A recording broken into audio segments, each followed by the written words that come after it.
बिस्मिल्लाहिर्रहमानिर्रहीम इय्याका नअबुदु व इय्याका नस्तईन। व्यूअर्स, मैं हूं ज़ैड मिनास। उम्मीद करता हूं आप सब लोग खैरियत से होंगे और आपके दिन अच्छे गुजर रहे होंगे।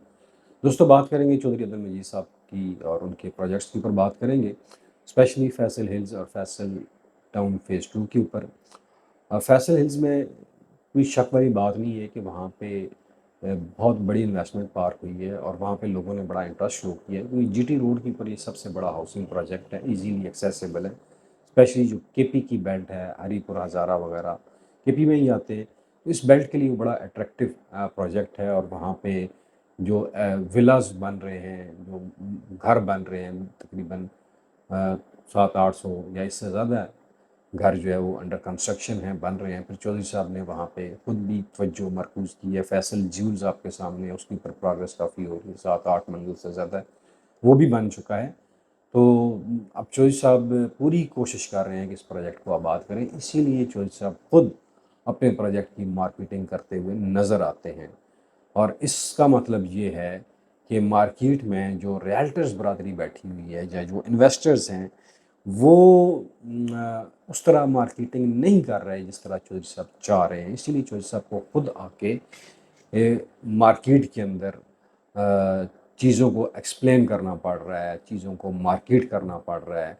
और उनका जो मार्केटिंग डिपार्टमेंट है, मेरे ख्याल में वो भी इस काबिल नहीं है कि वो चौधरी साहब की एफर्ट्स को लोगों के सामने रख सकें, उनको प्रोजेक्ट कर सकें। तो मेरा चौधरी साहब से मशवरा ये है कि अपने मार्केटिंग डिपार्टमेंट की तरफ तवज्जो दें, सेल्स और मार्केटिंग डिपार्टमेंट को नए सिरे से रीस्ट्रक्चर करें, ताकि जब आप इतने बड़े प्रोजेक्ट्स डिलीवर करने वाले, जब आप खुद चीज़ों को एक्सप्लेन आके करते हैं, तो लोगों का ये फिर ज़हन होता है कि शायद इस प्रोजेक्ट को कोई लेने वाला नहीं है, शायद इनके साथ रियल्टर्स नहीं जुड़े हुए हैं, जिसकी वजह से चौधरी साहब खुद आके चीज़ों को एक्सप्लेन कर रहे होते हैं। हालांकि ये काम है रियल्टर्स बरादरी का, जो आपके साथ रियल्टर्स जुड़े हुए हैं उनका काम है।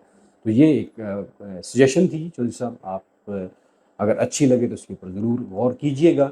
बहरहाल आपकी एफर्ट्स जो हैं वो फ्रूटफुल होंगी जी। आपने बड़ी मेहनत की है फैसल हिल्स के ऊपर, नज़र भी आ रही है ऑब्वियसली, और इस प्रोजेक्ट को इंशाल्लाह कामयाब भी होगा। लेकिन थोड़ा सा आप अपनी जो मार्केटिंग और सेल्स टीम है उसको एक्टिवेट करें, उसको रीस्ट्रक्चर करें, रीबिल्ड करें। इसी तरह फैसल टाउन फ़ेज़ 2 में भी आपकी दिलचस्पी ये शो करती है कि आप उसमें भी बड़े इंटरेस्टेड हैं, लेकिन जो इश्यूज़ हैं वो आप जानते हैं, लैंड के मामला तो स्टिल देयर, गवर्नमेंट की तरफ से कुछ इश्यूज़ आ रहे हैं। आपको सिर्फ वो ब्लॉक है जो पोजेसन वाला है, जो प्रीमियम ब्लॉक भी कहलाता है, और बाकी जितने भी ब्लॉक्स हैं उनमें पोजेसन तो अभी आप नहीं दे सकते, क्योंकि उसके ऊपर कुछ ना कुछ गवर्नमेंट की तरफ से क्यूरीज हैं जो हमारे नॉलेज में आई हैं। बहरहाल मैं उम्मीद करता हूँ कि फैसल टाउन फ़ेज़ 2 में भी मार्केट बेहतर होगी, और चौधरी साहब मंजे हुए प्लेयर हैं इस फील्ड के, वो अपने मामलात को हल कर लेंगे। दोस्तों, ये वो चीज़ें मैं आपको बता रहा हूँ जो कोई आपको नहीं बताएगा, मैं आई फैक्ट आपको बता रहा हूँ।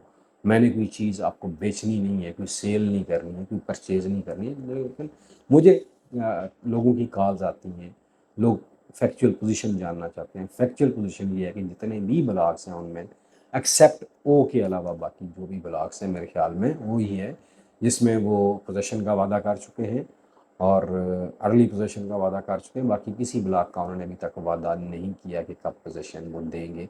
और आपने देखा होगा कि सबसे ज़्यादा डेवलपमेंट भी ओ ब्लॉक के अंदर ही हो रही है। तो ये सूरत हाल है। प्राइसेस अभी भी माइनस में है, कोई भी सोसाइटी हो माइनस में ही चल रही है, एक्सेप्ट कैपिटल स्मार्ट सिटी, उसकी प्राइसेस माइनस में एटलीस्ट नहीं है। लेवल के ऊपर समझ लें या माइनस से ऊपर ही है, माइनस में नहीं है। लेकिन फैसल टाउन फ़ेज़ 2 में अगर आप इन्वेस्टमेंट करना चाहते हैं तो फिर मेरा मशवरा है कि आप ओ ब्लॉक को लाजमी देखें। वहाँ कनाल की कटिंग्स भी मिल जाएगी, 7-8 मरला की भी मिल जाएगी, तो वहाँ पे आप फोकस करें। जो सब यहाँ पे भी खुद आते हैं, यहाँ पे भी उनकी सेल्स और मार्केटिंग टीम नज़र नहीं आती, ना ही वो रियल्टर्स को एंगेज करते हुए नज़र आते हैं। तो ये बहुत बड़ा लैक है, कमी है जो सब की जो सेल्स और मार्केटिंग टीम है, कि वो रियल्टर्स को एंगेज नहीं करते। अगर करें भी तो वो शायद टेक्सला के कुछ चंद रियल्टर्स हैं, इस्लामाबाद के चंद रियल्टर्स हैं, शायद उनको वो एंगेज करते होंगे। बाकी रियल्टर्स कम्युनिटी तो बहुत बड़ी है, यहाँ से लेकर गुजर खान तक। इन सब को आप एंगेज करेंगे, बनाएंगे, तो ही बात बनेगी। अदरवाइज़ आप जितने मर्जी रियल्टर्स को रजिस्टर करते जाएं, सीआरएस बनाते जाएं, उसका कोई फ़ायदा नहीं है। आप एक जो आम रियल्टर्स मुख्तलिफ एरियाज़ में बैठे हैं उनको आगे लेकर आएँ, उनको प्रमोट करें, तब आपका काम प्रमोट होगा। अदरवाइज़ आप खुद अपनी मार्केटिंग करते रहेंगे और कोई नहीं आपका साथ देगा। उम्मीद करता हूँ ये वीडियो आपको पसंद आएगी। आखिर में अपना और अपने प्यारों का ख्याल रखिएगा। मुझे दीजिए इजाज़त। पाकिस्तान पाइंदाबाद।